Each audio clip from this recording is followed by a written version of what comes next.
If you put yourself in the database, you actually will rise or fall depending, and you can get a stock certificate if you didn't know that. We have stock certificates that we printed out with the unincorporated man. Great.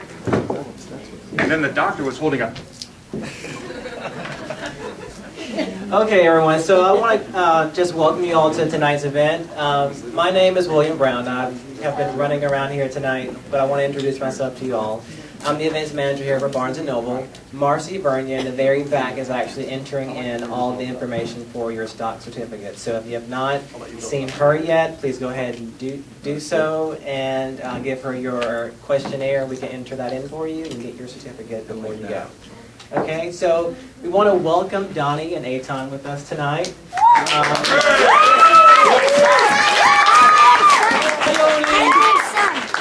We are super excited about the release of their sci-fi novel, The Unincorporated Man. So congratulations, guys. Really are happy that they're here and want to wish them the very best in all of their endeavors. So yes, like this. Big round of applause. Good job.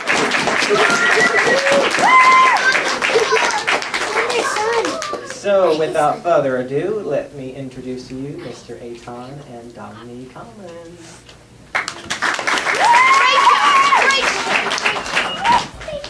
Before we read a couple of passages from the book, we just wanted to say a couple of words. One, all of you know that Eitan and I sort of blundered into creating this book. You're both unemployed, we had nothing to do. And it seemed everything that we did up until this point was not actually the way you're supposed to do things. But I just wanted to say that we may have blundered into working together to make this work, and that might have been an accident. But all of you here are not the blunder in terms of your support and your love and everything that you did to help us all the way along is the reason that we're here. It's not just because we accidentally wrote a book. It's because everybody here helped us write that book. So we want to thank you for that. Further, certainly want to thank our friends who are in the acknowledgement page. Nobody bothers reading the acknowledgement page, I understand, but those of you who are here who are in that page, we also definitely want to thank you for inspiring us, on a daily basis.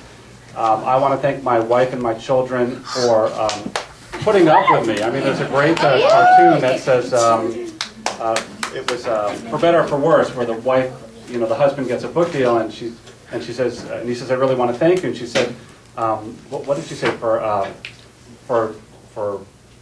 it was a really funny line that I forgot. For leaving you alone. He said, no, for loving me alone. Very cute. So wherever you are, Deb, thank you for loving me alone, and I will be back soon.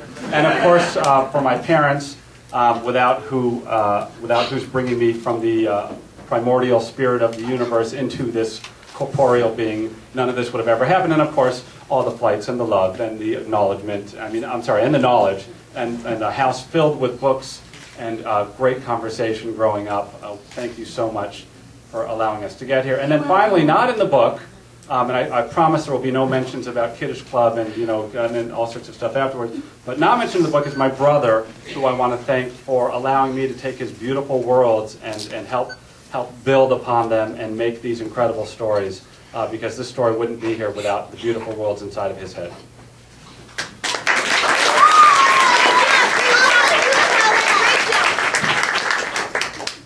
What he said. Actually, we're going to read to you some parts from this world, and what this is a rather complex and complete world.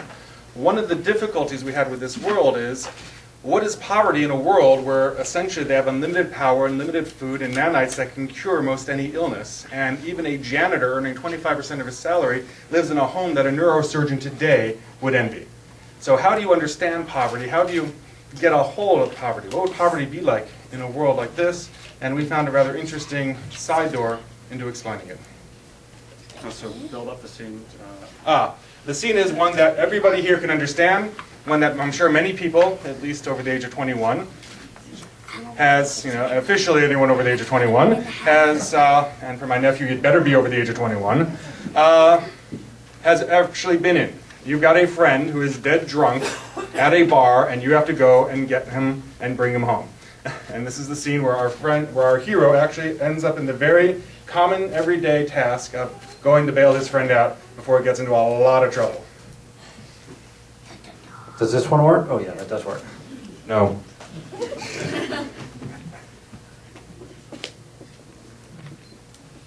Okay, so the bartender's talking to our protagonist, whose name is Justin Cord, for those of you who haven't read the book. Simple rule here, mate. No matter who you are, you got credits, you get drinks. See? Simple. And I know you got credits, so what'll it be? You got a whiskey called Springbank Campbelltown 21. The bartender called up a holographic display and entered some commands. Well, I'll be audited, he said, astonished. Says here we do. No one, and I mean no one in this joint, ever orders that. Ain't got the real stuff, mind you. All we got is the synthetic. Still interested? Justin nodded. Yep. If they could even come close, he'd be eminently happy. The bartender put a tumbler into a small alcove, pressed a button on the holographic display, and in seconds the drink was recreated and spat into a tumbler. He pulled the crystal glass out from behind the counter and duly poured the drink. By the man's look, Justin could see that he too was curious how well the nanites stacked up for someone who tasted the real thing. Justin poured the 21-year-old, could he even say that, whiskey with reverence. Like the original, the malt was a deep bronze, reddish-brown. Points for color, thought Justin. Which was no small task, since Springbank, unlike most of its competitors, never used any coloring additives. Justin sniffed. The nose was a powerful mix of sherry and Springbank salty air, with just a hint of mustiness. He nodded in appreciation. So far, so good, he thought. He took a sip. Now, in addition to the first flavors he smelled, he was also able to discern the flavorings of the oak cask, black cherries, and chocolate. The finish, he decided, was distinctive of the Springbank distillery, warm and somewhat briny, quickly moving from a sweet, almost syrupy texture to dry. Perfect, he said, with a satisfied look. Though the bartender had nothing to do with it, other than the fact that he pressed a few buttons, he seemed pleased with himself. What Justin didn't tell the man behind the counter was that the drink was, in fact, too perfect. He took another perfect sip. He realized that he could order this drink from anywhere in the system, and he'd get this exact drink every time. Every time, in every location, it would never, ever change in the slightest iota. And that was the problem. Whiskey, like wine, changed subtly with age. And the Springbank 21 was only drinkable a day or two after opening. And it would continue to amaze with each successive opening. No wonder people were willing to pay big bucks for the real thing. The real anything. Humans needed stability, but they also craved variety. The slight difference a drink would have from how it was made, stored, and prepared would be invaluable after a while, and no one here could afford it. Nor would most of them ever be able to in all the long years of their lives. And for the first time, Justin truly understood what it meant to be poor in the incorporated world. He took his drink over to Omad, who, sensing someone's presence next to him, looked up. Where'd you get a camera? What's next? I got a camera. We've got Law, Irma, Sebastian, Mardi Gras. Let's do, you want to do legal? Oh, you want to do Colony Park? Colony Park or Irma? Or Court? Let me do Irma. I'll do, because it's one paragraph, and then you'll do Colony Park since you want to read it. And then we'll call it a day. Well, we can try calling it a day, but it's a night. Can't call it a day at night. It's a day somewhere. It is day somewhere. All right, this is just a very quick little paragraph, but it sort of gives you a sense, and again, we're very conscious of not giving too much away since a lot of you bought the book. Thank you very much. This one little paragraph kind of gives you a sense of the zeitgeist that goes into how people think in this world. Irma Sobelje was 17 when she got her first share of a truly valuable stock. Not that those of her parents, brothers, and sisters weren't valuable. It was just that their value was based more in the realm of psychology than economy. The reasoning was simple and straightforward. Owning shares of a sibling made one think twice about doing any undue damage, both physically and emotionally, to that sibling.